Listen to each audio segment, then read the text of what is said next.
Hello and welcome to the Join Dota League Season 3 here on HeflaTV 1. Well, this is going to be a best of 2 series between CNB and Union Gaming, but one of the players is not loading in properly to the game, so we are now in the eternal pause waiting for him, as one of the teams has paused waiting for Ciderlin. So, without further ado, I guess I'll go ahead and introduce your casters for this game. Your main caster today is going to be Grandis V, and I will be joined again by Mike Loris today. I think Heflamoke said it in the chat. For once, it's not the spectator's fault. It's a player who is keeping this entire game in the nice grayscale. And, well, I mean, that's a little bit worse. But I'm sure eventually he'll come around and we could play and watch and stuff. But, oh, the side-scrolling camera actually broke. That's interesting. Well, I mean, if it went any further, we'd be actually in the wall. So I guess it's stopping scrolling is okay. We have to know what's back there. I guess so. It would be an exciting adventure while we wait for Ciderlin. Alright, so, yeah, this is always fun. I especially liked the pause when everyone was still loading in. Usually they give it a little bit more time. Oh good, everyone crashed. Yep, so into a remake we go. Behind the scenes with HeflaTV this week in the game, lobby number 2. This is really the stuff that people care about. Like, the game and everything, they just they come for this, but they stay for the game. Absolutely. So, well, for now we're just going to wait here while hopefully Ciderlin's able to get Dota back up and running. Yeah, because we won't be able to start without him as he is one of the players. It's usually easier if it is a spectator, because you can just kick him. And then they can cast off of the ticket. Yeah, I'm not really a religious person, but I'm assuming this is what purgatory is like. I think that's a fair assessment. We're in limbo between lobby hell and game heaven. God, should have been a better person. Could have avoided this altogether. Could have gotten into the game. Yeah, I could be playing a Razor right now, or a Doom. Would be excellent. Hey, he's back, so we're going to get into the game very quickly. So hopefully the draft will commence as soon as we unpause, and our statsman, Heflamoke, I think, is running those. Success. Not sure if he's actually going to be doing stats in the game, but he is in the lobby with us in case anything goes wrong. With OBS. It did crash on me as I went AFK to eat dinner, so. See, that's your problem, eating dinner. Classic mistake. Absolutely. Just run on no food. It's perfectly fine. Cast 24 hours. It's all good. Just sugar and caffeine, and you're good to go. Well, we're still paused for ever 58 seconds. Oh my god. I have no idea why. I mean, he's back in. Oh. Maybe they want to save their reserve time. Well, there we go, and, well, luckily we don't have to sit through the rest of the time, as since he is back in, we will be good to go, and into the draft. Oh, don't want to play the intro again, just straight into the draft screen. Yeah, people have seen that intro once or twice already. That's completely fine. Well, it is going to be Union Gaming playing on the Dire versus CNB Esports on the Radiant. I have seen and heard of these guys a lot, but I don't think I've actually had the fortune of casting any of these teams. 5 seconds. Yeah, I don't know. I have cast both of them a handful of times, but usually the American Dota is something that I haven't been focusing on. I've been doing a lot more European stuff as of late. But both of these teams, they should be able to give a good fight. I think they're fairly evenly matched. I'm not sure exactly who's favored as far as the betting is concerned, but on any given day, they could take a game off of each other. I think that they're around the same skill level, but just taking a quick look at Union Gaming, they've encountered CNB 4 times before, and out of those 4 times, they have 4 wins. So I don't know if they were complete stomps. I would like to know how those games went, but of course, can't have that information at my fingertips. But so far, Union Gaming have a fairly good record of 100% versus CNB. It's okay. Just a little bit. Well, let's see if CNB are going to be able to turn that around in this series. So far, not a whole lot to talk about in the draft, with the exception of the Lycanthrope being left in. by them. They will go ahead and ban it on the side of Union Gaming, not wanting to give away that first pick. And, well, yet again, we're going to see these South American teams favoring the Viper very heavily, as that's first picked up by CNB. It's a difficult hero to deal with, but of course, if you do pick up the Viper first, that'll leave a whole slew of powerful heroes. I'm seeing a Faceless Void Skywrath Mage in Union Gaming's future. Just wait for it. It's going to happen, because that's what Dota is at right now. You kind of have the powerful heroes, and, well, I mean, hopefully they'll mix it up, but I don't think they are going to. More than likely, that is what we are going to see, but I don't know, they are taking their sweet time with these first two picks. Maybe they have another combo in mind. I'd love to see it, but honestly, I think just Faceless Void Skywrath is probably your safest bet. They could also go with the Shadow Shaman Death Prophet opener if they want a little bit more oomph into the push, or Faceless Void Death Prophet, but scratch that, Shadow Demon Mirana, kind of a throwback to a couple of patches ago. Yeah, this is a little bit more of an old school draft. Of course, it is still a good combination with the disruption into Arrow. It will always be a relevant combo, but they're actually going to pick two heroes up that would probably not have been heavily prioritized by any other team, and CNB kind of doing the same thing with the Abaddon pickup now. Ooh, I don't know, I really like this Abaddon here. If they do get arrowed, you can purge off the arrow with the shield, and in lane, Abaddon Viper, one of the scarier ones, as with the shield on top of him, as well as the heal backup from Abaddon, Viper can absolutely crush a lane and just play so aggressively. I don't know, I think the Abaddon pick is worthwhile here, and I quite like it. Yeah, Abaddon also opens the door up for really powerful dual lanes. There aren't really many dual lanes that you would say, oh, this dual lane would beat pretty much any other lane. If you have an Abaddon, a very defensive support hero, and then a Viper, a very offensive ranged hero, then you'll be able to take the fight to tri lanes, or at the very least, you'll have enough defense so that a lane like Mirana, Shadow Demon, Shadow Shaman, or Skywrath Mage, or whatever Union Gaming want to pick up as their third hero in that lane, you'll be able to stand toe-to-toe, or at the very least not die.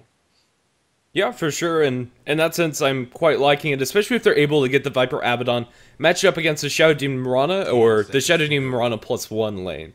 Well, we'll have to see what the next couple of bans are. No surprises coming out from CNB Esports. As the Faceless Void is banned out, I'd look for Shadow Shaman and Death Prophet to also be taken out of the pool, and probably Skywrath.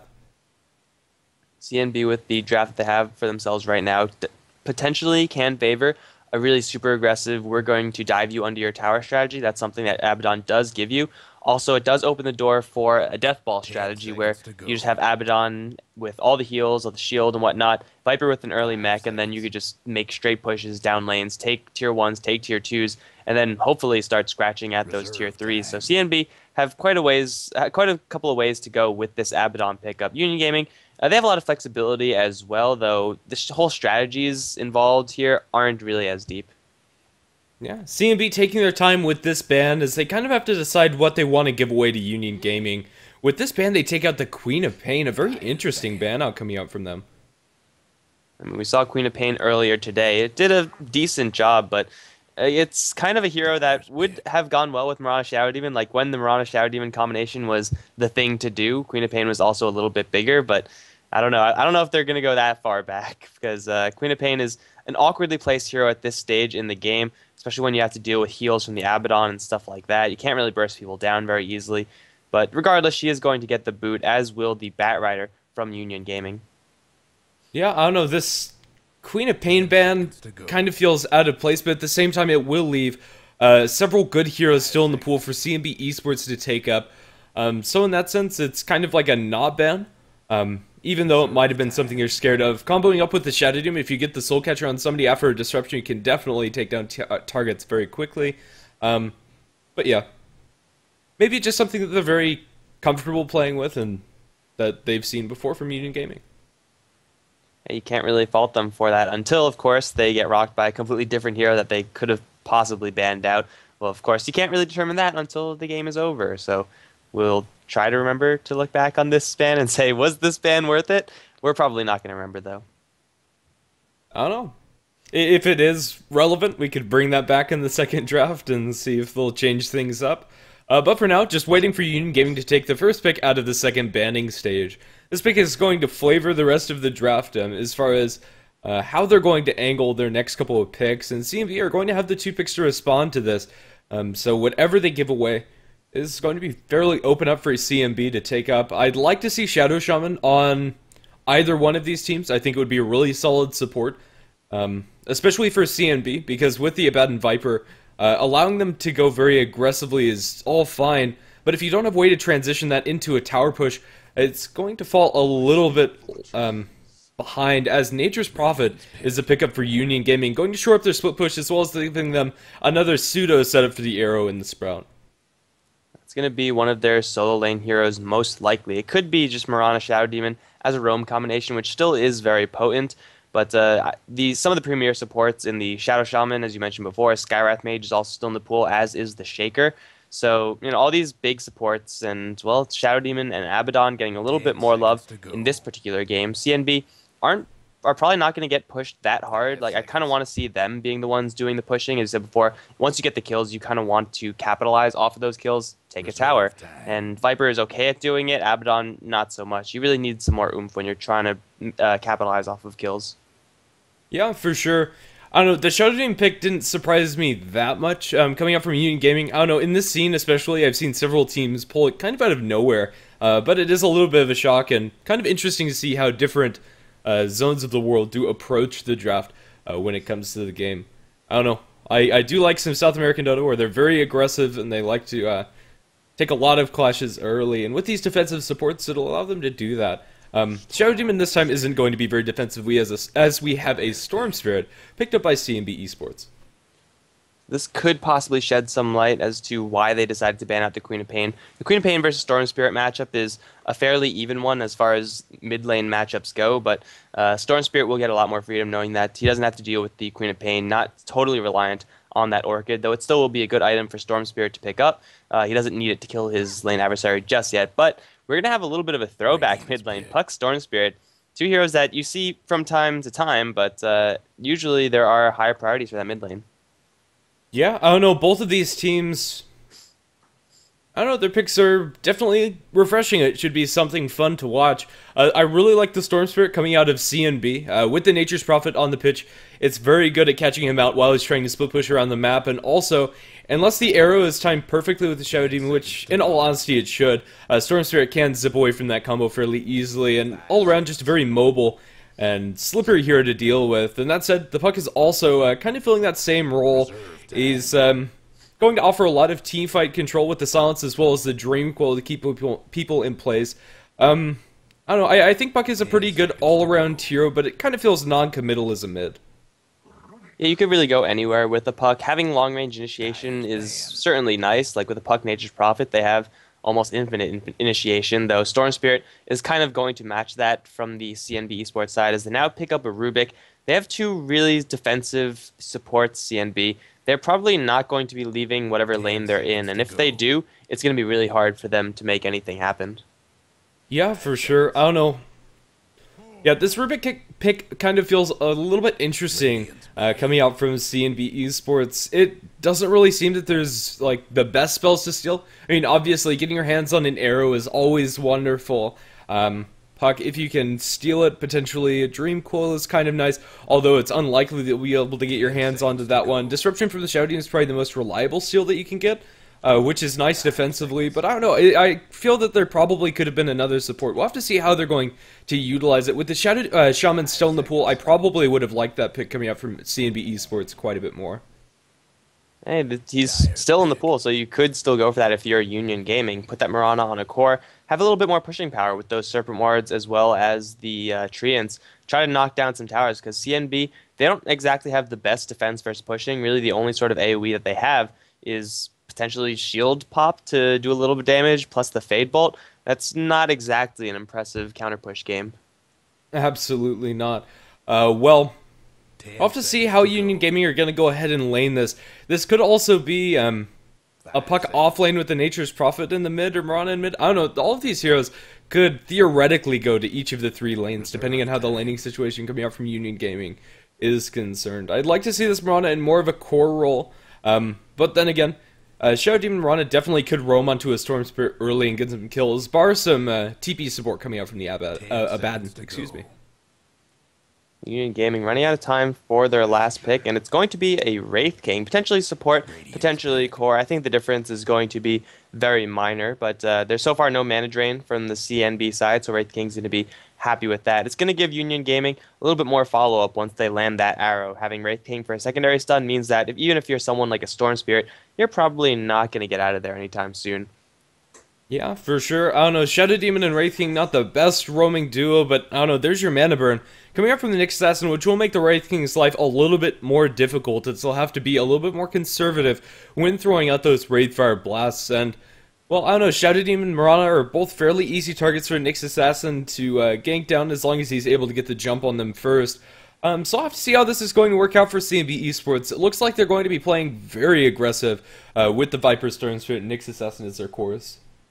They can be running the Nyx Assassin in the off lane, or they can be running those dual lanes that we were talking about earlier. However, with the Wraith King pickup making the lane most likely going to be Wraith King, Mirana, and Shadow Demon, I don't know if they really want to run dual lanes against that. Like, Abaddon as a defensive hero is great, but there's only so much he could do when you're getting stun locked that hard by 3 pretty powerful heroes early on, and I have to get to the door, so excuse me. Yeah, no problem, as we're just getting in the game as Union Gaming picks up their last couple of heroes.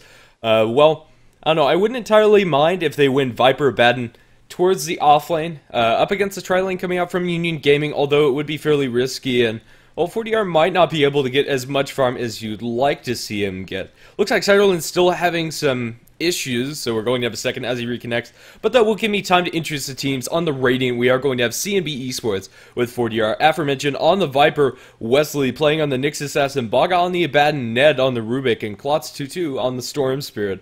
The Dart team is going to be made up of a Wraith King, played by, oh my goodness, Alessa. We'll go with Alessa, whether or not that's what he wants to be called or not. I cannot read the first portion of his name. With Benyaz playing on the Mirana Angel, onto the Nature's Prophet, and Jericho playing on the Shadow Demon, and Cyberland going to be played on their last hero, which is the Puck. Alright, I've returned. There was nothing to be scared of, nothing to panic over. Yeah, I'm back. I'm assuming you already went through CNB? Oh, I went through both. I wasn't sure when you were going to come back. Okay, well, of course we have a pause because that first pause just wasn't long enough. But yeah, with the Nyx Assassin as the last pick, it's going to give, as you said, CNB a little bit more aggression. It's also going to let them look for kills. This Storm Spirit follow-up after Nyx Assassin spotting out with Vendetta is a pretty serious combination. Yeah, it definitely is. With the last couple of pickups, or rather with the Wraith King, Rubik is going to find himself another spell that he can reliably steal. It's quite a good one.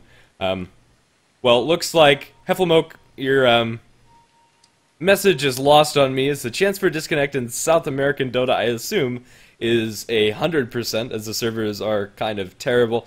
But I guess we'll just have to be left guessing. Yeah. It might not even be Dota. It might be something completely else. Something completely different. Another DO word. Door. Yeah. Dog. The South American doors.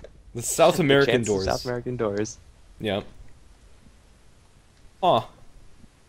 Well, yet again, we're going to have to eat into our reserve of chatting material, as I have no idea what that means. Unfortunately, even though I live in Texas, I can't speak hardly a word of Spanish, so... I can't speak that either, at all. If it was a different language, maybe, but...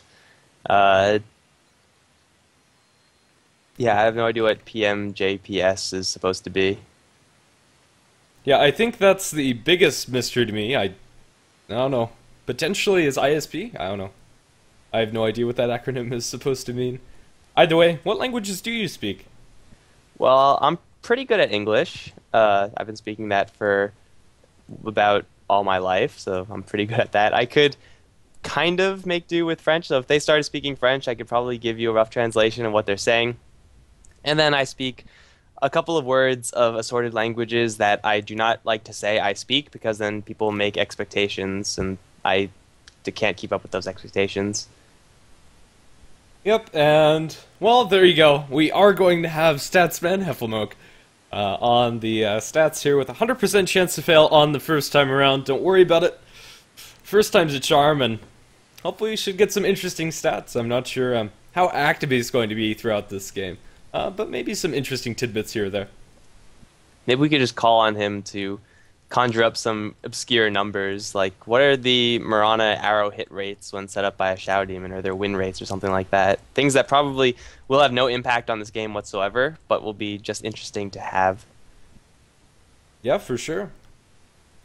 Well, at least for Union Gaming, hopefully their Mirana arrow hit rates are going to be fairly high, and I'd expect them to be so, especially with Jericho on the Shadow Demon. I think that they've played this combo at least several times before in my memory, and, well, they're able to get those arrows going off fairly well. It looks like the admin's wondering what's going on with Ciderland, and hopefully it's nothing too pressing. We'll be able to get into Dota quickly. I mean, it did take quite a long time before, so I'm not exactly sure. As you said before, the connection from South America can be pretty sketchy at times, so we might be here for the long haul. Might even be a remake. I don't know. For now, we have no idea.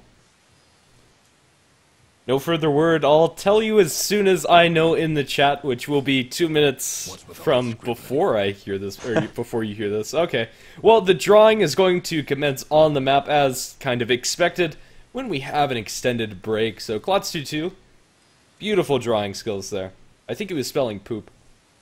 Yeah, it's tactical drawing for sure. I mean, that was actually the route that they're going to take for their level 1 smoke gank. Like, you have to be super advanced to read those types of drawings, but yeah, I got it, don't worry. Oh, and now they're going again. No, that's me. I'm trying to think of a poop route. Okay, there we go.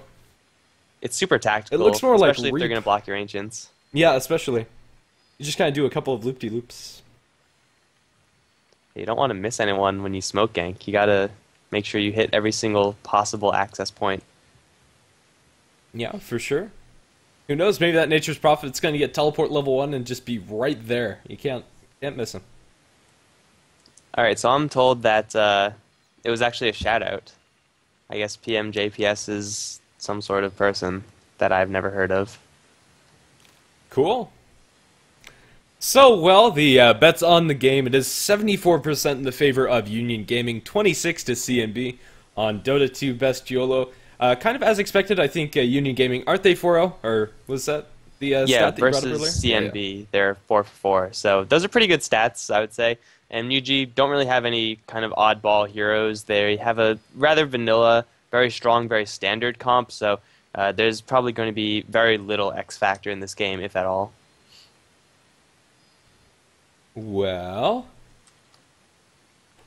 the emoticons are coming out in the chat, and we're just kind of chilling.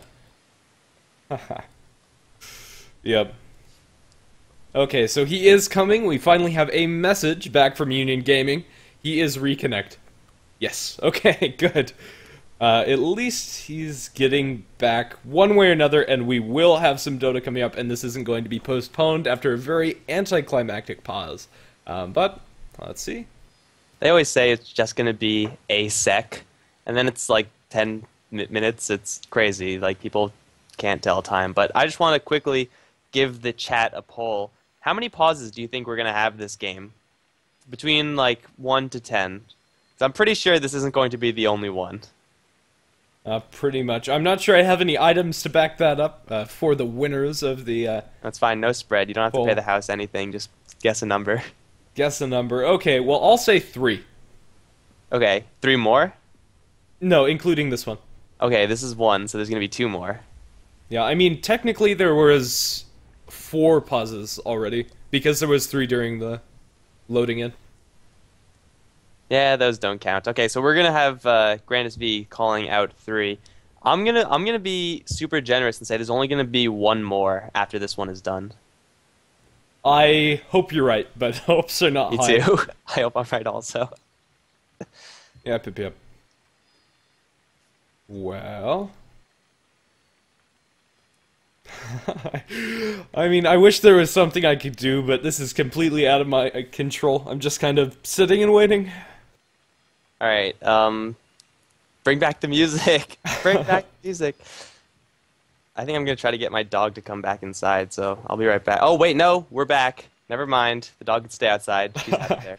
Okay, so next time they have a pause, go and get your dog, and then they'll come back immediately. I think that's the trick. Yeah, that sounds like a good plan. Okay, so that said, we're going to be back into this game shortly as Sidolin has completely reconnected. All we need now are the Gs from both sides. This guy with his Dota emoticons. They're not being used as much as I thought they would be. Mostly they're just being used in pauses for like all their games. But holy crap, guys. We're actually unpausing and we're going to be in this game. And Puck has some pretty baller gear. Maybe that's what he was doing. He was just pausing so he could buy the Alliance set. I wouldn't be surprised. I mean, he's taking out all the gems and stuff from all of his other items and then making sure that they're in the right place because he's looking good, this Puck. And let's see how these lanes are actually going to be shaping up. Mirana actually has a Wraith Band, and Wraith King does have a Stout Shield, so still kind of a toss-up as to who's going to be playing the more supporty role. Usually if you're going to be playing a support Mirana, you don't opt for this Wraith Band. It is nice for that additional points and damage, but usually restoratives are a little bit better.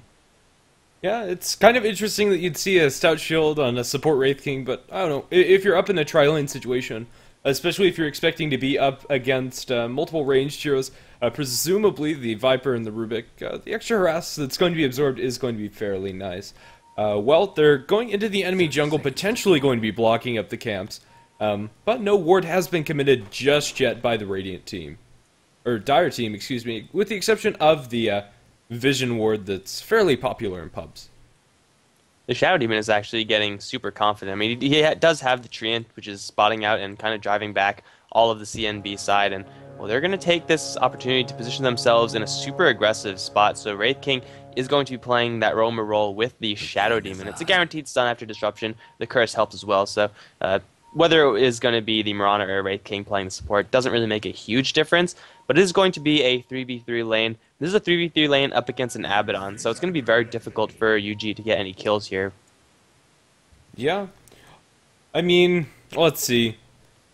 This is going to be a safe lane Storm. Not exactly what I was expecting. I thought Klotz22 was going to head up the mid lane, but the mid matchup is going to be Viper versus Puck. Puck can do decently well up against the Viper, especially when you get a block like he has. Puck should be fine in this lane, and at the very least be able to get pretty much full experience and not die. That Alliance gear giving him super block powers, but meantime, bottom lane, Jericho is invisible, and they're looking for an opening. They should try to go on the Abaddon as they will. Arrow will fly, and it will connect right onto Baga. The follow-up stun for the Wraith King will be there shortly. Do they have enough damage to bring this Abaddon down? He has a shield, but it won't be in time. Vengeance is going to draw first blood for the core farming Mirana. A beautiful start for UG. Yeah, for sure. They don't have a lot of regen in this lane, so Wraith King's going to be sitting back and just using tangos for a couple more seconds. But yeah, they knew exactly which target they need to go to. If you go on any of the other targets, the arrow would have just been purged off by the shield, as well as absorbing a lot of damage and presumably avoiding that kill from happening. So yeah, they found the right target and set up the arrow perfectly. Disruption onto the Storm Spirit. They're going to follow up with the arrow. No, it hits onto the creep, and Storm Spirit will be just fine. Wraith King thrown back in the meantime, but not a lot happening. It's also not a big deal for UG that they messed that one up. They still have an arrow on Mirana. They still have a disruption on Shadow Demon, though he does get his clarity canceled. Kind of annoying coming out from the Rubik, but they could go again as soon as they really want to, though I think they're going to want to be a little bit further away from the enemy tier 1 tower when they do eventually go. Mirana with 1,000 gold can very quickly go for phase boots, and I think that should be the route that you should take. Getting that additional damage in a lane where you're very reliant on the right clicks to try to rush down someone before they get a shield on them is the correct decision, and she is going to pick up 2 blades of attack. I also wouldn't have minded just like the 1 Blades of Attack and then a Ring of Basilius. Getting the Aquila up into tri-lane is always wonderful. Wraith King's actually going to pick himself up a Quelling Blade, presumably up against, well actually I have no idea why, as he's not really farming. Yeah, he can eat through his own Nature's Prophet Sprout, but that's about it. Potentially looking for some juke paths or finding people out when they're trying to juke. Perhaps he's planning on just jungling, as we do see a lift up on Jericho. No follow-up off of that one, but Quelling Blade and Stout Shield, and suddenly your Wraith King is a pretty competent jungler. He's not the fastest, he's not the safest, but when you know that the enemy supports are going to be mostly staying in this lane and not leaving, you can feasibly jungle on that Wraith King if they really can't find any other openings around the map. Yeah, fair enough, makes sense. So it looks like if they don't get the kills, well, they're going to go straight for the Rubik, but no follow-up arrow coming through, and, well, in the end, that's going to be all she wrote, as phase boots are picked up by Vinyas, and now a lot of harass going to be given the way of the Storm Spirit, who really hasn't been able to find anything in this lane. 17-5 now, 18-5 on Binyaz. Yeah, Storm Spirit's been almost completely zoned. Even though he didn't give up the first blood, still all of the aggression coming out from them is keeping away from creeps. So this bottom lane is going pretty well for UG, though their mid lane is suffering a little bit. The aggression that Viper could put on a Puck is intense, and though Puck does have a phase shift so that he would hopefully not die, the sustained damage that Viper can put out is something that's just a little bit too much for a Puck to handle. Puck, though, can get kills on the Viper if he does catch him substantially out of position, though with a couple points of corrosive skin, that's going to be a little bit of a hard task for the Puck to accomplish. Meantime, top lane, it is a relatively even lane there. Nature's Prophet level 5, the Nyx Assassin also hitting that level 5 mark. So both these heroes are going to be, just running up against each other, but always got to remember that Nature's Prophet can feasibly teleport down to the bottom lane and clear trees or just help out with the Sprout or something like that once the aggression from UG comes back. Yeah, I don't know, let's see. I wasn't thinking that this Nyx Assassin would be doing as well as he is. Well, now that he sat on the 4-minute rune and did miss a couple of creeps there, but beforehand he was sitting neck and neck with the Nature's Prophet in CS. I thought he would be a little bit behind with these Treants as well as the Nature's Prophet harassing him a lot more than they had, but I guess he just had enough tangos to go through it because now he is taking quite a bit. Yeah, the Nyx Assassin is going to approach that level 6 mark, and once he does have that, then the mid lane for UG has got to be a little bit cautious. Puck with the phase shift, again, should keep himself relatively safe, especially if he has the invisibility rune still while the Nyx Assassin is roaming. But Vendetta Nyx Assassin this early on is, I would say, a lot more dangerous than level 6 on the Nature's Prophet. Being able to position yourself close, get the additional physical damage, and then follow up with the almost guaranteed Impale is going to be a huge tool for CNB if they actually want to put any pressure back onto UG in this game.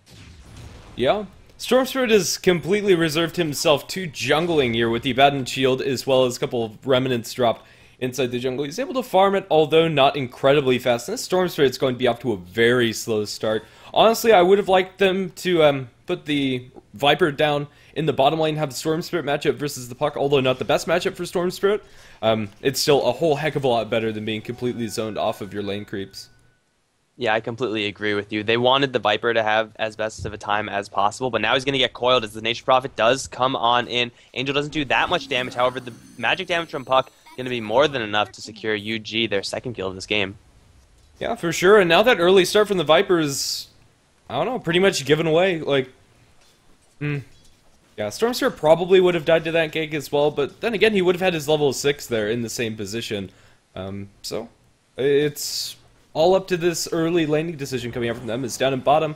Potential action, but no. Just going to zone out the Rubik. Abaddon is still sitting there. He needs to be careful if they're able to get the stun. But with the creeps falling, they do have vision over both of these supports, so he won't get caught out. They have the Ring of Aquila on, so the aura is putting a little bit more momentum down towards the bottom lane of UG. Phase Boots also working away for that Mirana, so they're actually going to look to very slowly but surely pressure down this tower. UG, they can bring in the cavalry with the Nature's Call and really just bulldoze that one, really at the drop of a hat. But for now, they're going to be okay with letting the creep wave push out just a little bit more because they know that once that happens, they could go aggressive onto Klotz, who still is quite a ways away from his level 6 mark. However, Nyx Assassin, he's going to base up and he has a teleportation scroll in hand. He could look to TP down to the bottom lane and start some fights. Yeah, and it looks like that is going to be the choice as he TPs down to bottom. They should know this is going on, as Nature's Prophet probably has a token that the Nyx Assassin is missing, but if they find the Shadow Demon out, this could be a fairly easy kill, but they're going for the bigger fish as they look for, I don't know, not going to find the Impale stun. He drops the Impale, they lift up the Wraith King back into the rest of them, they're going to stun up Baga, they pull back the Wraith King, but the Dream Coil counter initiation coming out from Siderland is going to be on pretty much everybody with the follow-up Illusory Orb, just doing too much damage. Everybody's fairly low on the side of Union Gaming, but they're going to be able to get the Storm as well as the Abaddon. Now trying to chase down people on both sides as everybody is almost joined down in bottom. Sprout up, going to catch out the Wraith King and end up securing that kill. Unfortunately, Angel, a little bit of friendly fire there is now. I think that's going to round it out. I think they'll be able to get out to safety, but yeah, I think that's pretty much it out of the bottom initiation, but no, with the extra mana now in the Nyx Assassin, he's looking potentially for another stun. He drops the Impale, not going to land, but Jericho is as good as dead. Blown up by the Abaddon Miscoil, rather. The Impales were not the best. We'll say that they've been slightly off the mark. Usually when you're going to open up with that Vendetta, the first Impale off of the first Vendetta should land because the enemy is not going to be aware that you're around. And they weren't aware that the Nyx Assassin was around, yet the Wraith King did manage to sidestep that first Impale. If he did take that hit, he would have been down much, much sooner. And although he did eventually go down, just having that delay gave the Wraith King a lot of experience. He's now up to level 5 off of that one, and UG taking more kills than they give off of a really, really nice counter initiation from the Puck with a coil. Hitting 4, you can't really ask for much more from your Puck. Definitely not, and, well, it was pretty much a full 5-on-5 team fight. I'm not sure if there was anybody not involved in that in some way or another. But yeah, in the end, that is going to be the cost of it. Nature's Prophet, as well as the Mirana, are farming excellently on the side of the Dire, and with the couple of early kills given their way as well, they're going to be looking for a very good early game start for themselves. Bottom, arrow set up, going to hit squarely onto Baga. No time for him to shield himself or deny himself from the mist coil. He's just going to go down. Very, very simple initiation from the Shadow Demon. Yeah, for sure. Not a lot that the Abaddon can do if you do go on him, and we've seen that twice before, or twice with this in consideration. The tower down bottom is for sure going to fall, and Nature's Prophet gets the last hit after TPing down to secure that one. They'll also put a little bit of pressure down towards the tier 2, but I don't think they'll fully commit, as mid is probably where they're going to fight next. I don't know, the Puck is kind of sitting around. He does have his power treads as well as Null Talisman, Bottle, and Magic Wand. But I don't know, it's just 5-man Dota from Union Gaming, is they're going to just all push down bottom. What are CNB going to be able to get around the map, or are they going to be able to defend against this? The crucial weakness for UG right now is that they don't have any sentries, so that if the Vendetta does come in from the Nyx, then it'll hit pretty hard. But that's still 15 seconds away. With these summons that they have from the Nature's Prophet, plus the Ring of Aquila Aura, they're going to put a lot of damage onto this tower, but CNB, they're going to go in for the wraparound. Already the Viper has a shield, and he's going to open up straight onto Jericho. Instantly the Moonlight Shadow is going to pop off. Storm Spirit's going to jump in, try to go for that Shadow Demon, but he's going to buy himself a little bit of safety as someone does teleport out. Benjez is going to drop very low, but he's still alive. Siderland is also going to try to orb out. It looks like for now the Wraith King is the only one who's still in this fight, though it looks like he's not going to be in the fight for long. They lose the Wraith King, but UG, it looked very terrible for them. They got completely pincered in between the enemy team and the enemy tower, yet only one of their heroes managed to go down. That's pretty well played by them. Yeah, I know, one of the big strengths of that Wraith King support is you kind of can sack him in order to get those retreats with that huge slow that does come out when killing him once. Everybody was very low, and had they not had that, I definitely would think that the Puck and presumably the Shadow Demon would also die. But as it stands, the CNB side, they defend their tower successfully, though it is dropped to below 600 HP, and still the tier 1s are up. So UG, they make a little bit of an aggressive play in trying to go for those tier 2s, but now Hastern up on the top lane, and Assassin looking for Angel. He should be able to land this Impale, and if he doesn't, then shameful display from him. He's just not going to throw it because for some reason he doesn't want to throw it. Hastern is going to be wasted now, and the crackback might be there. Angel does have an Nature's Call in 15 seconds. They could take down this tower, although it looks like it will just be brought down by the Siege Creep. Denied by the Viper. Angel's going to throw out the Sprout. It will land on that Nyx, but he still has a little bit more haste rune, so no follow-up from that, just a simple deny up on top lane. Yeah, I don't know, very interesting engagements, if you can even call them that, as Storm Spirit, he pulls back Benyaz in the mid, but he's not able to do anything. He's just not farmed enough in order to go for that kill, and, well, Vendetta popped by the Nyx, and we might have a good wraparound here onto the Mirana. He'll probably have to open up with the Impale. I don't think going for the Vendetta is going to work with a Puck or a Mirana, as they can just leap or phase shift out. Oh, but going for Shadow Demon, now that's a possibility. There's the Vendetta hit, there's the Impale. Shadow Demon does have a disruption, and here comes Klotz. Wesley is going to get stunned by an arrow, but Storm Spirit is going to lay down the Remnant, and as soon as Shadow Demon pops out, he goes down. Now Angel's going to teleport right in. He's going to get lifted back, and Puck looking to get a ultimate off. There it is, onto 2. However, Ned instantly going to teleport away. Klotz is going to get the tether snapped on him. There's no stars that are going to land. There's no Wraithfire Blast. Arrow will fly. It will also miss. Looks like CNB are going to get away with most of their heroes here. However, they're going to re-engage onto this Wraith King. Try to bring him down with the poison damage from Viper. They should be able to secure this kill, especially with the Nyx Assassin coming back in. This time with a double damage rune. Invisibility, though, from the Mirana, and it looks like the Wraith King just barely manages to get out of there alive. I don't know, both of these teams just seem allergic to detection. Invis seems to be pretty much the end-all be-all. Both teams have tools that let them go invis. I'd like to see some dust and sentries on CNB and some sentries coming out from Union Gaming. I don't know, I think sentries are more important for Union Gaming. It's just the positioning on the map, making sure that the Nyx isn't able to get a big wraparound on you. But still, I don't think that really should happen. Especially with a ganky hero like Nyx, I think you need dust on him, and now he has some, but he didn't have it for that Wraith King. Yeah, I guess they figured Mirana hasn't really pulled the trigger yet. I mean, she did her ultimate, I think, once, maybe twice before, but either way, you have to always be prepared for that, because that could let not only one target escape, it could let all 5 targets escape, and that's something you really don't want to do, especially since it's so easy to counter with just one satchel of that dust. But for right now, they are, on the UG side, just happily farming away. Nature Prophet has picked himself up a Hand of Midas, and he's going to go for the Shadow Blade. So he's going to go for a little bit more of an old-school split-pushing Nature Prophet build. Also, he's going to be able to put out some pretty decent damage with the amount of attack speed he's got for himself. Yeah, for sure, an item that we haven't seen very much, but I don't know if they continue not holding as much detection as they'd need to. It could work out for him. Honestly, I think Blink Dagger's just outclassing Shadow Blade in pretty much every aspect with the exception of damage, but I don't know, outside of that fact, I think Blink Dagger for split pushing is much better. Wraith King is so freaking lucky that the CNB side did not go north. They see Jericho, and they should be able to get initiation off if they have a Storm Spirit's nowhere near here, but they're going to go for it anyway. They get the Impale off, plus the lift, and Jericho going to get dropped pretty quickly. He's going to try to put himself in the bubble, but he drops out of mana. However, actually, no, he does bubble someone, but he goes down anyway, so he tries his best. In the meantime, there's Wraith Fire Blast initiation onto Ned. With the Nature Prophet coming in, though, we'll be able to secure off the Rubik. Is there going to be anyone else? Arrow not available for the Mirana. Orb going to fly from the Puck, though. No initiation still. Wraith King does have mana for his Wraith Fire Blast plus ultimate. It looks like it's just going to be a one-for-one trade, support for support.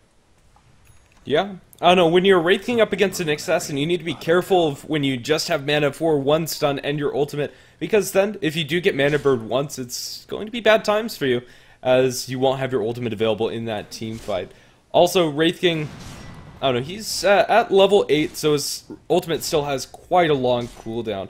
I'll go ahead and take this time to take a glance at the graphs, as it looks like they're going to be a little bit defensive for now. Viper and Abaddon hanging around in mid a little bit, but I don't think there's going to be a go just yet. So, the gold graph slightly in the favor of Union Gaming, seeing about 5,000 gold advantage, and the experience ever so slightly in their favor with just under 1,500. Yeah, right now, UG, they have the Puck, who's 700 off of the Blink Dagger, the Wraith King a little bit more than that, 900 away from the Blink Dagger. So those are some pretty core items that UG would like to have before they start fighting again. Whereas on the CNB side, they don't have any real huge core items that'll give them that explosive fighting capabilities, which is a little bit good for them, a little bit bad for them. They're not going to scale as explosively. They're going to scale in a little bit more of a linear fashion, which is just fine. I mean, they already have the mech for the Viper, and really, you don't really need much more than that. Maybe you would want to wait for an Orchid or something on a Storm Spirit, but as of right now, UG, they're farming. That's exactly what they want to be doing. Yeah. I don't know, this Storm Spirit, speaking of him, he's not going to have an Orchid for quite some time. Only about 1,200 gold in his inventory. Usually I'd like to see both of the Oblivion staffs picked up right now if you are a safe lane farming Storm and just going straight for the Orchid. Yeah, I don't know, just speaks to how he was shut down in the early game. And a Storm Spirit that gets shut down early usually doesn't have a great time later on. You kind of need to have some items for Storm Spirit, at least get some lucky kills or something like that, but that just hasn't been happening for him. If he was up on top when that fight broke out, then he might be able to get a better initiation for CNB, though their initiation wasn't terrible in the end, so really the Storm Spirit needs to get something to help him initiate eventually. Looks like they're going to perhaps go for the Nature Prophet up top, but again, Shadow Blade, giving that Nature Prophet that additional movement speed is going to keep him out of harm's way. Yeah, and he also has his maxed out teleport, so getting back to the lanes to push them out is fairly easy. Down in bottom could be potential goes. Haystreams pop by Puck. They have the Dream Coil committed as well as the Silence. Now the TP in from Nature's Prophet. Klotz 2 might die, or Willie, the Abaddon, will give him a little bit of extra HP, and now he'll be able to zip away. It looks like Bog is going to give up his life. He has his ultimate, but I think they'll still be able to chase him down. Do they want to, however? It looks like they will commit for this one, as the Illusory pops, and that's going to be your dead Abaddon. Definitely a lot better than it could have been, though, for CNB, getting the Storm Spirit out there is safety. Yeah, the Storm Spirit really just needs to not die anymore, and he's only died once, to be fair, but at the same time, he hasn't really been getting that much gold or experience or anything like that. And unfortunately for him, the Ball Lightning does make him invulnerable, so even though he did snap the coil technically, it didn't actually do anything, so he's going to walk away from that just fine. Abaddon has to give his life for the carries, but you know that's the support life. That's the life they choose. Yeah.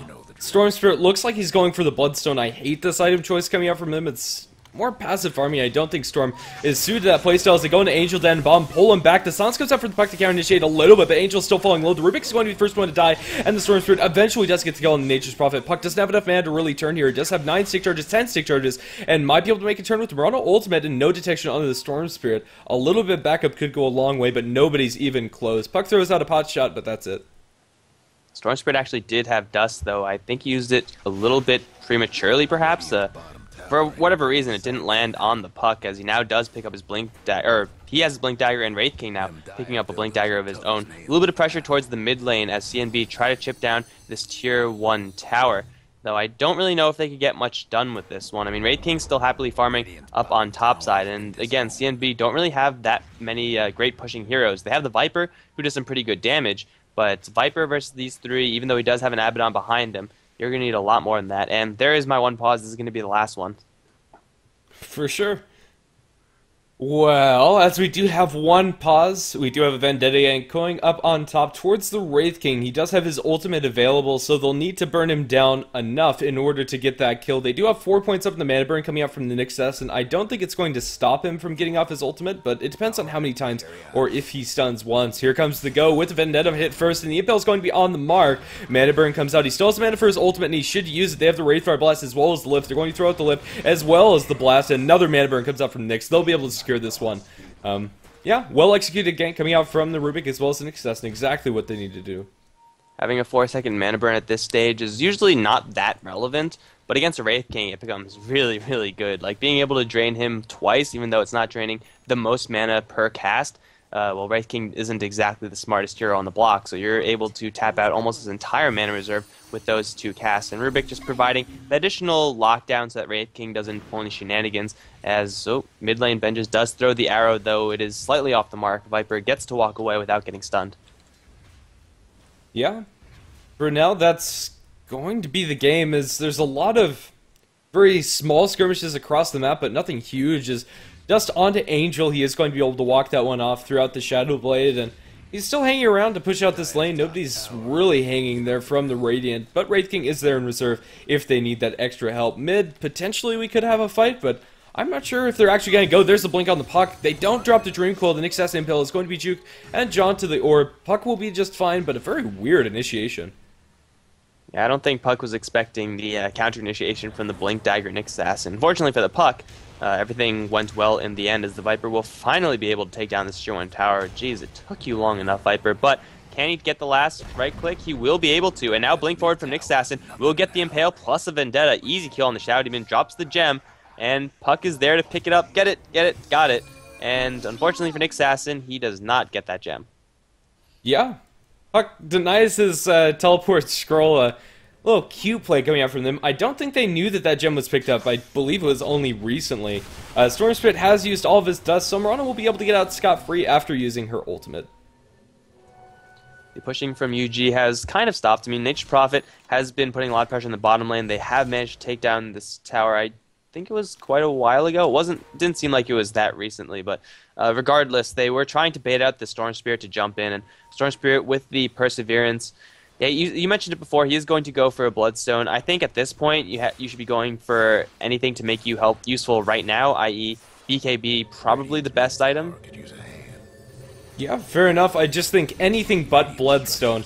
Just rushing towards the Scythe maybe, or getting an Orchid to be useful in any way, but Bloodstone's going to delay that for quite some time, unless they get a lot of kills to zip in onto the Wraith King. He has his ultimate available as he wasn't able to use it when he died last, and now the Dream Coil catches out too. With Fall Palooza Orb, they're going to pop the ultimate on the Abaddon, but the Nyx Assassin is going to be the first to actually fall as Baga. Now caught inside the Sprout, Wraithfire Blast to follow it up. Too much range damage going his way, and a double kill for Angel, and 2 for 0, and a tower going the way of Union Gaming. I don't think it's going to be just one tower because they have a lot of pushing power here. They'll be able to take down this second one as well. Viper as well as Rubik, they do manage to take down a tower of their own, but it's at the cost of a very steep 2 kills plus 2 towers. And, well, they're just going to instantly back up, use the rest of this Treant's lifespan in order to go for Roshan. CNB, they, in theory, can fight this one out, but you don't want to be fighting in the Roshan pit versus a Puck, especially when UG are going to have a pretty sizable standing advantage. Yeah, I think... yeah, pretty much. Puck is... Dream Coil is going to be on cooldown for another 30 seconds or so. so not going to have that available, but just the Blink Silence is going to probably be enough to deter CNB. But for now, they are going to go ahead and back out of the Roshan pit, feeling that they're not confident enough to go for it, but they will farm up some of the enemy's neutrals. That fight gave Nature's Prophet enough gold to complete up his Orchid, so he's going to have Orchid, Shadow Blade, Midas phase, 23 minutes into the game. That's some pretty absurd farm for the Nature's Prophet. No one else on... Oh, wait, hold on. Klotz is going to jump forward for Jericho. Shadow Demon has been receiving all of the ganks thus far, and CNB, well, they're going to happily take that one, recognize the fact that Roshan is not being attempted by UG in the meantime. But yeah, aside from that item pickup from the Nature's Prophet, there are some items here and there. I mean, Wraith King just picked up a Soul Ring to try to help him get that guaranteed reincarnation off. Miranda has picked up a Maelstrom, and she's holding on to 2,300 gold. So Benj is actually farming pretty well as well for the UG side. Do you think she's going to be going for Mjolnir as the next item, or go for something else? I would think so. I think Mjolnir is great, especially when you have a Wraith King on your team. Once he gets higher levels up in the ultimate, already has his level 11, you can drop the Mjolnir static charge onto him, and they can blink into the midst of the enemy heroes, and while he's being focused down, does even more AoE damage, as well as the slow. I just think it's a great item all around, as well as giving Mirana a little bit more oomph when she's pushing up in top. They are looking for Angel. They'll be able to stop it with the Impale. No way the Angel can get out of this. The Mana Burn also doing a huge amount of damage. He's going to Orchid up the Nyx Assassin, but he'll still be able to blink and pursue this. The auto attacks are going to be enough, as Nyx Assassin solos up to Nature's Prophet while Roshan is going on.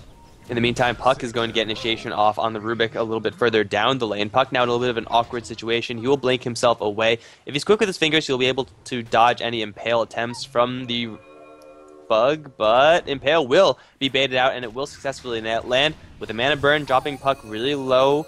He's going to try to orb out, bottling up, and then blink away.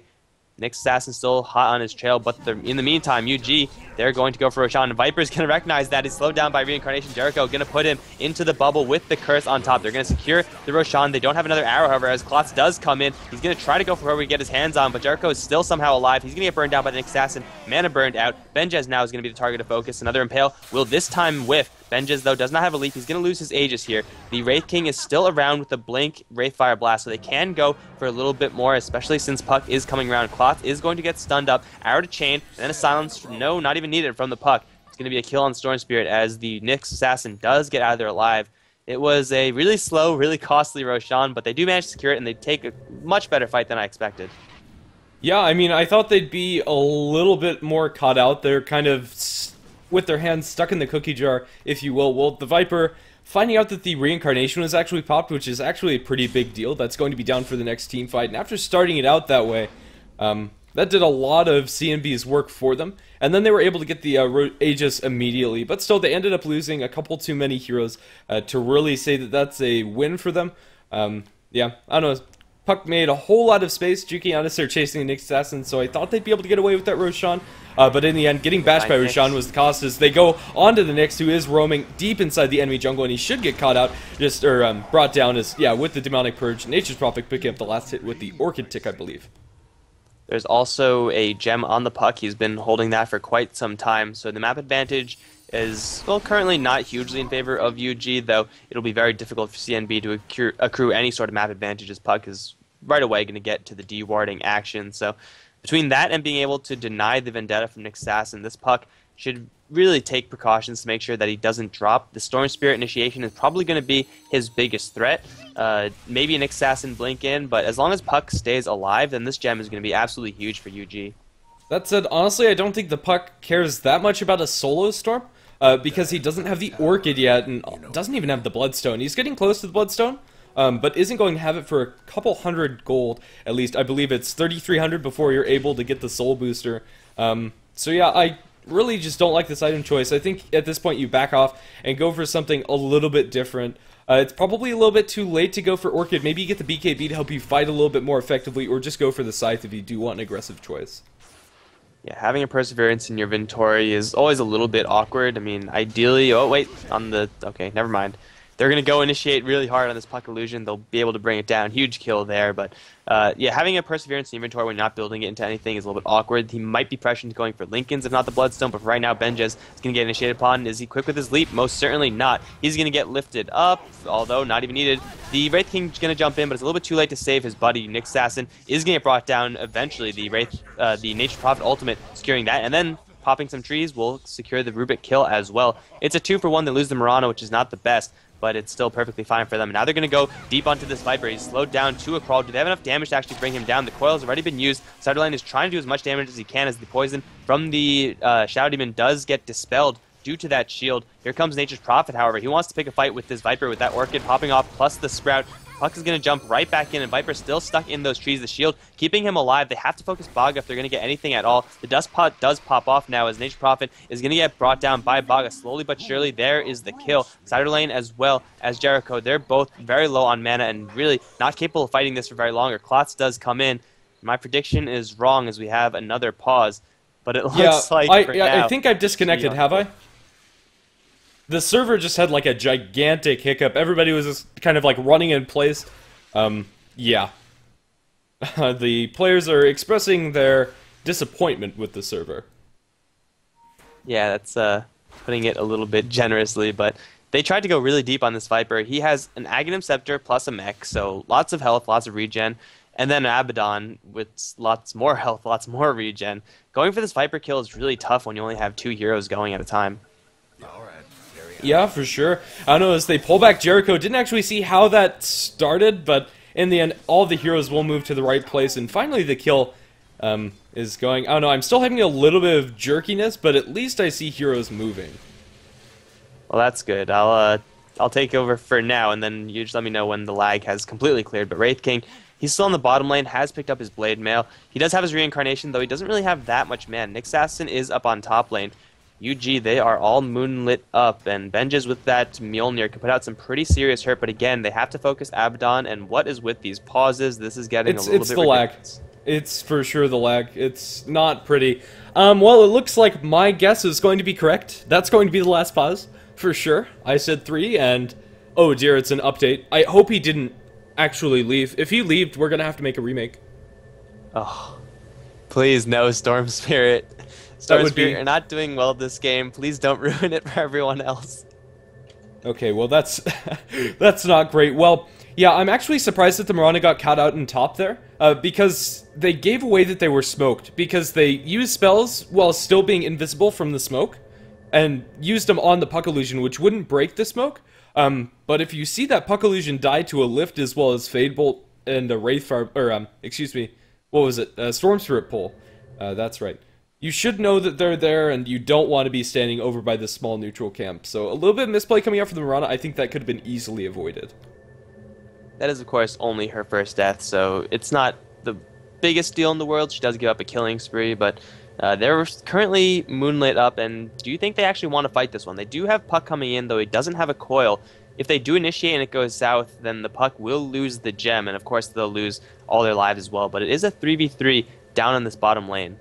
I think without Coil, you kind of just exercise a little bit of caution. You have the ultimate as well as Blade Mail on the Wraith King, although not the biggest amount of mana. You do have the Soul Ring available, so even if the Nyx Assassin TPs and walks as fast as possible, yeah, Nyx Assassin is pretty much completely out of it, so it will just be a straight up 3-for-3. No other backup is inbound. They might go for it, honestly, but oh dear, that's sounding like we're going to have to make a remake. But until it's completely guaranteed and everything, I will not do anything. Yep, so we're going to sit here and wait until we hear the official word from the admin. I'm all for not doing anything. The only way that this fight goes really well for UG is if the Wraith King, like, almost immediately blinks forward and stuns the Abaddon, and then they somehow focus the Storm Spirit. Really, they need an arrow to land if they're going to fight this one, or they need initiation on the Storm Spirit. Going for the Viper is, as we saw before, a little bit too ambitious. This guy has more health than, well, I guess, well, he definitely has the most health in the game, I want to say, yeah, by quite a large margin. So this dude is tanky. You don't really want to be going for him. Storm Spirit is the easier kill, though he does have his Bloodstone completed. He's pretty bulky as well as stands right now, so Bloodstone hopefully going to get some value from the Storm Spirit and not fall flat on its face. Yeah, I mean, he's already off to a good start with the Mirana pickoff. He got one charge. Really, the saddest thing to see is when somebody saves up for a later Bloodstone, and then they die twice. And then they're stuck with, like, 3 Bloodstone charges. And then the rest of the game is very hard, because you've just invested, like, 5,500 gold into an item that's just giving you a little bit of extra stats. You've got to get that 500 health, though. That shit is so important on someone like a Storm Spirit. And I'm only half joking, like... Obviously, you want to have Bloodstone charges, especially if you're really reliant on the regen. But an empty Bloodstone on Storm Spirit will always serve some value. But again, it's up against something like an Orchid or a BKB as far as which item gives the most value. At that point, Bloodstone is very, very far down on the tier list. Yeah, for sure. And, well, one of the other casters has reconnected, but that means absolutely nothing. HeflaTV is back in, so maybe some 6 stats. I don't know, hopefully that means that the players should be able to get in without updating. I think that's the big issue here, because if he actually clicked leave game, we might have to get everybody to update, and this game could probably be postponed at that point. I hate mentioning that, but it definitely is a possibility if we do have update shenanigans. And we saw how crappy everyone's internet was even without updating, so when you add an update into that as well, like downloading at kilobytes per second, yeah, let's hope that that doesn't happen, because, I mean, we're already here, so we might as well just keep doing it. Absolutely. Well, maybe it would be a good time to go and get your dog. I don't think I really want to wait here much. Yeah, I haven't really come up with any other great topics of conversation. This game is kind of... I don't know, we've kind of covered most of it. I mean, we haven't looked at the graphs directly, and with the pauses, they're kind of a little bit messed up. You have a little bit of time of continuity, especially at the beginning and towards the end. Lead for Union Gaming all around, although after giving up that Mirana kill is a little bit delayed, and Stormster gets back in as soon as we start talking about the graphs. So, into the game we go, and... well, the initiation comes out from the puck, he gets the silence off, but it doesn't really do much. They're trying to focus down this Storm Spirit first, and they actually do get him. Didn't see what actually stunned him, as my particles are completely bugged out. He could Ray Fire Blast onto 4DR, and now the Viper trying to be focused down. Let's see if they have enough damage in order to do so. They're looking for it. No arrows coming out. He will die. I think you need to take the play-by-play because this is a slideshow. Are you there? Oh dear. But it is way too late, apparently. God. Poor timing. It's fine, yeah. Well, I am completely wrong, as we're going to have the 4th pause of the game. This lag is actually unbearable. Yeah, as you probably saw on the stream, the particles are moving just so slow, there's very little room for me to actually do anything. Hopefully, this will subside, but my hope in the Brazil server is not high. You don't have faith in the Brazil server? No faith? Very little. Oh, poor Brazil server. It's just misunderstood. Yeah, the stream is still delaying out, and, well, I mean, everyone's lagging, so I can only assume the fight was impeded by the fact that the players were not exactly having a great time either, so, disconnects everywhere. This is a mess. Absolutely. So, oh dear. Are they all leaving? I haven't heard anything from the admin, but it looks like it. UG are rage quitting. GG, it's over. I mean, that would be terrible, but honestly, if it continues lagging like it is, it's not really playable, and I can't fault them for trying to find another server, or just rescheduling the game if it continues to be a problem. Holy crap, you weren't kidding about that lag. No, I really wasn't. Like, if you look at the 2-minute delay, it is... Yeah, I'm watching on the stream right now. Abaddon couldn't do anything. It's kind of sad. Yeah. Well, looks like everyone's... well, we're wrong as to the amount of pauses, but... admin, please save us. Join Dota admins. Yep. Well... I'm not sure there's really a great course of action here. I mean, you can wait. I'll go ahead and take a quick look at the pings. The pings actually aren't that terrible, although some of the players are not looking too great. But my game client is indeed out of date. It doesn't look like that update is actually anything. I'll go ahead and check the changelog. to go ahead and see what was actually changed. I think this is pretty much just a prep patch for what is to come later on in August. Well, I mean, we definitely can't continue playing this game without having these item sets removed. That's super important for this game. It'll change really the entire flow. Absolutely. Especially if one of the in-game viewers drops one of them, like completely broken. Oh God, think of the economy. It'll all be messed up. Absolutely. Yeah, literally nothing is the patch log. See, if it was like Dota 2 update, what day is today? Today's the 20th, August 20th, added Meepo into the test client, then I'd be completely okay with that. Perfectly fine. Not Meepo. Did I say Meepo? Yeah, you said Meepo. Techies. They're all the same. They're all really annoying. Yeah. Huh. Shadow Demon's back in. 3v5 though. We have to swap. Get that old swap functionality back from Dota 1. Yeah. Well... I kind of wish I knew what was going on. I think that's probably the hardest part about it, is I'm completely blind. I know exactly what you viewers do. I just see a game that's been paused for a long time. So long. Okay. Yeah, I mean, there's really no way to know exactly what's going on unless you're actively on the team or in Valve pulling all the lever and saying, hey, this is a fantastic time to release this patch. It's a great idea, Valve. Good job. It seems that that happens, though. Like, every time that they release a patch, there's games going on.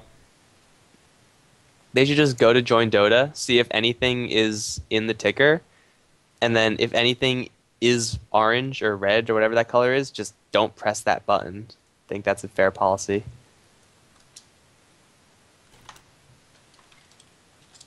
Yep. So, Dagon pick up by the next assassin. Not sure we've mentioned that. It's fairly common. I think it's a good choice up against his Shadow Demon, Puck, and Mirana.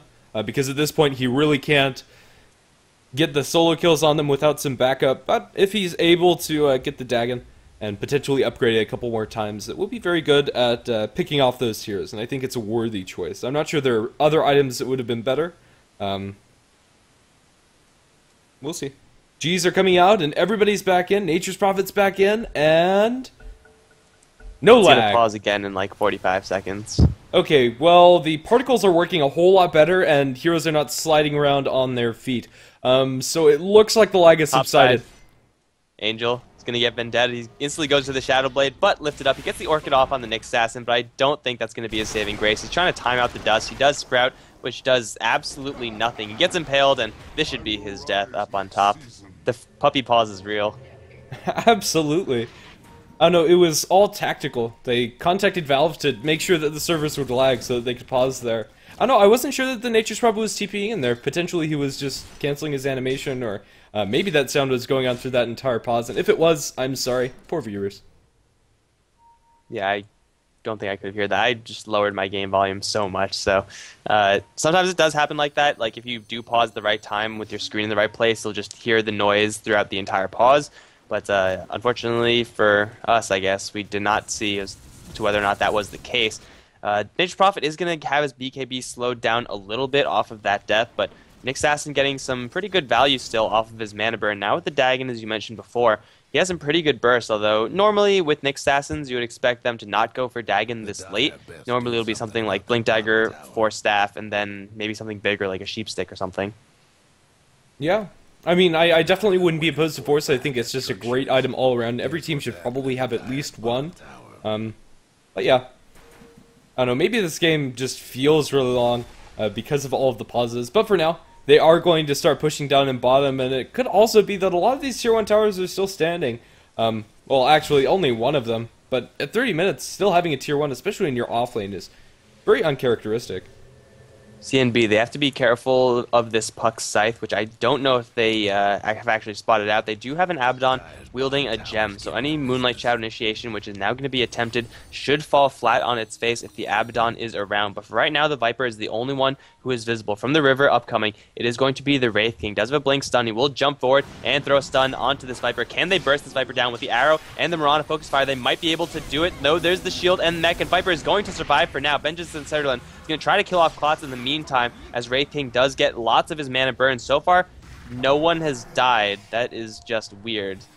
Yeah, these initiations coming out from the teams have been very all over the place. It's kind of like watching 3 mini-fights that are breaking out all at the same time. You have, I don't know, Wraith King stunning up the Viper, then they decide to go on a different hero over towards the left. The Rubik's going to eat a couple of spells, and at the end of the day, Blink Forward by the Nick Stasson, very ballsy Blink Forward. Not sure if they had vision back there, and it doesn't look like they have any wards, but they will secure the Tier 1 tower finally. But in the meantime, some pressure going up towards the top Tier 2. And, well, no kills in that last engage, which is actually mind-boggling. Yeah, you expect either the Storm Spirit jumping into one too many would have been the death, or the Wraith King, who ended up opening a fight that the UG side really wouldn't want to fight by the end of that fight. One of them probably should have died, but it seems like everyone's a little bit merciful in this particular game. Benjes, he has picked up the Helm of the Dominator, and he's holding on to 29, almost 3,000 gold, so Mirana's going to be packing a couple of those unique attack modifiers, and now is going to go straight for the Storm Spirit, but Angel's going to initiate upon as he does blindly sprout. That's not going to pay off. Arrow's going to fly through. Angel forces to the BKB, but the right click from the Viper should be enough. Oh, they once again, don't have detection, so Angel is going to be just fine for now. He needs to TP soon. He does have a scroll, and Nick Sasson does, in the meantime, pick off the Wraith King. Nature's Prophet does manage to escape, as does the Mirana, but Wraith King is going to be the final casualty there. Honestly, I think you replace your Null Talisman with Dust on the Storm Spirit. It's just so crucial to have, and it's bit them in the behind several times this game. I think they've lost at least 3 kills because of it. Definitely worth picking up that just a couple hundred gold worth of Dust.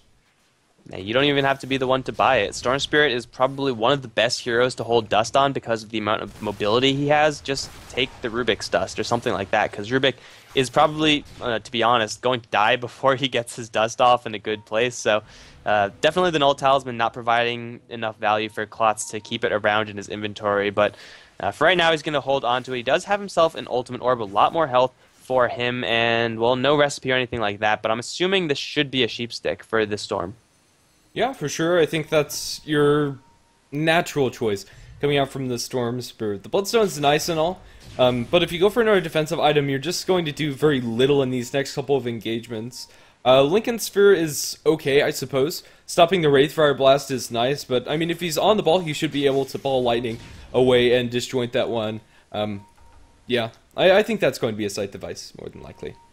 Really, the only job of the Storm Spirit is to get right on top of the Mirana and prevent her from firing on the rest of the team. Whether that's just disabling her and immobilizing her, or just by killing her. I mean, obviously killing her is going to be a little bit better, but Mirana is going to be the largest damage dealer, the largest threat from the UG side, as long as she keeps her spacing correct. And it's really hard to keep your spacing correct when there's a Storm Spirit on the other end, and when there is a Nyx Assassin on the other end. So Benjes has got to be really careful, and also Jericho has got to be on the ball with his disruptions.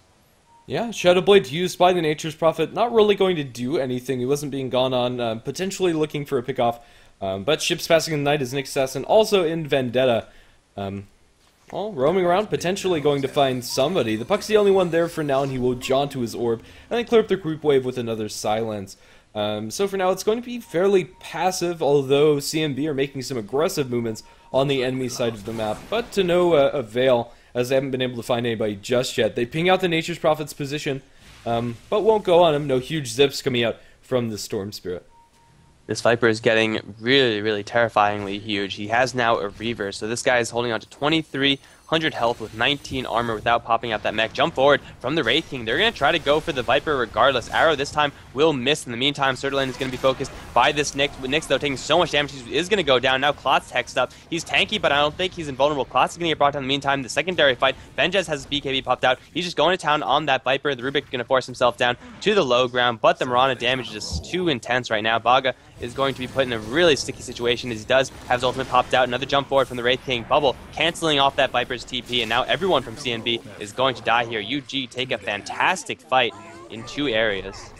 Yeah, I don't know, that was quite literally 2 fights, as there was one breaking out in this zone, and then we had another one that started out, and then towards the end they won this one, and then everything just kind of transitioned down the mid lane. My drawing on the map is a little bit bugged, but you get the idea. Now they push down the mid lane. No buybacks are available from any of the remaining heroes. Abaddon just ticks enough gold in order to do so, but I don't think he'll be able to, or will at the very least, do anything with it. Stormsphere is the only defender, but with a naked Bloodstone, really not going to be able to do much, and we'll just split push to his heart's content as the mid barracks is going to fall.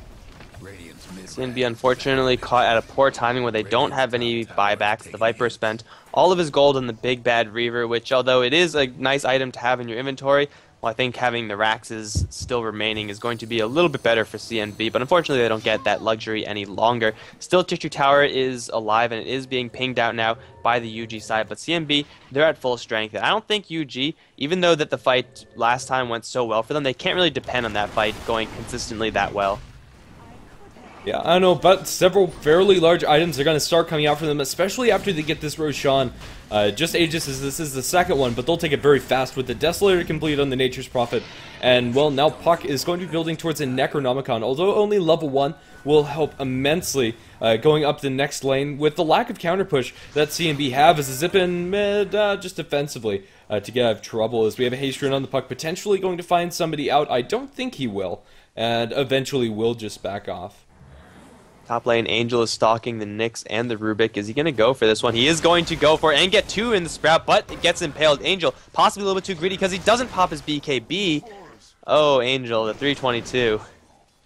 Yeah, that was crucial. He would have been able to 2-shot that Rubik had he just popped the BKB. I think that's really all he needed to do there. But without the BKB, it was held in place way too long, and too much damage coming out from that Nyx Assassin with the Dagon level 2. Now going to be upgraded to level 3, as well as the Mana Burn, just doing so much to that Nature's Prophet with quite high intelligence. Well, they have a blink forward by the Nyx Assassin, but it's going to overshoot it as they pull back the Shadow Demon into the Impale, well comboed by the Rubik and Nyx, and they'll be able to take a very easy kill, and now a gem also given their way. That was the gem that Abaddon was holding on to before, that he lost in that previous mid lane fight. So UG, they lose 2 heroes, and I was actually watching the Nature's Prophet right after he died. He started moving his entire inventory around, so I'm guessing he had like misplaced his items in his inventory, and he was pressing the wrong buttons or something like that. But either way, it's going to be 2 very nice kills for CNB, but they need a little bit more than that because already they're down Raxes, and 40 minutes in, 1 set of Raxes isn't a terrifyingly huge deal, but it is still a pretty substantial lead for UG.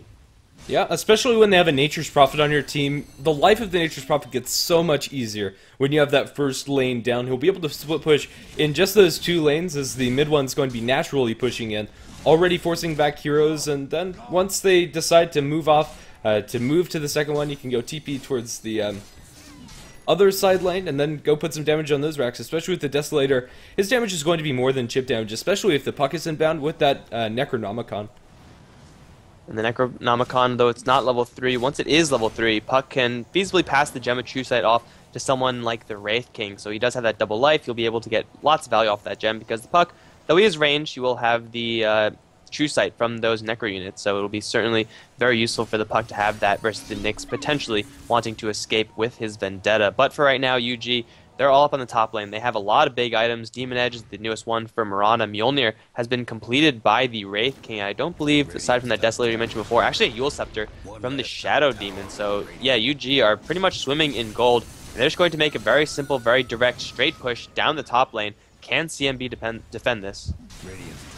I'm not entirely sure, but they're going to zip-zap. Oh, that was very awkward coming up from the Storm Spirit, expending the entirety of his mana pool while the Terror is taking so much. They will focus down the Mirana. She will leap away to disjoint that last auto attack as Wesley, dying inside the base, drops the gem. The Wraith King looks like he's going to lose his ultimate the first time. He does get off the soaring, however, and Baga also pops his as the Desolator just coming in very strong up against 4DR. He's going to purge up one of the stuns coming out from the Abaddon, as well as the heal. It will keep him alive and kicking for now. Buttonjez has joined the fight yet again, trying to focus down 4DR. 4DR is still living. Will he die to lead for it? He wants this kill so bad, he will get it eventually. Blink forward by the Puck, gets his Necronomicon level 2, and now jaunt away to his orb. He will be able to make that one. His tier 3 tower is down, and now the second lane of Rax should fall in suit, or will it? I don't know, I think they can just commit to this melee barracks. No reason to back off if Klotz 2-2. He's going to get his Lincoln's Pop. He's trying to get an Angel, but he's going to be arrowed. Defensive Disruption will keep him alive, and now Godlike Spree for Cyberland is now the Abaddon also going to die. The only survivor is Rubik, and not for long, as GG is going to call as, well, cute plays by the Rubik. He jaunts the orb, forces the low ground, but one more Maelstrom proc from Binyaz will secure that kill. So 5-0 in that last team fight, and Union Gaming take themselves a fairly convincing Game 1 victory. The entire game, like, when the game was paused and everything like that, it just seemed a lot more even than the game ended. Like, Union Gaming, after those pauses, they just went full-on like, aggro mode, and they managed to take down, well, very easily 2 sets of Raxes from CNB, but that's going to be the end of game number 1. Let's hope that game number 2 can get up shortly, though I think we are all going to have to update our games. Yeah, so see you soon. Don't go anywhere. Thanks for watching. Game 2 is going to be up next as soon as everybody does get their game updated, so expect maybe a 5-minute delay. GG, guys. GG.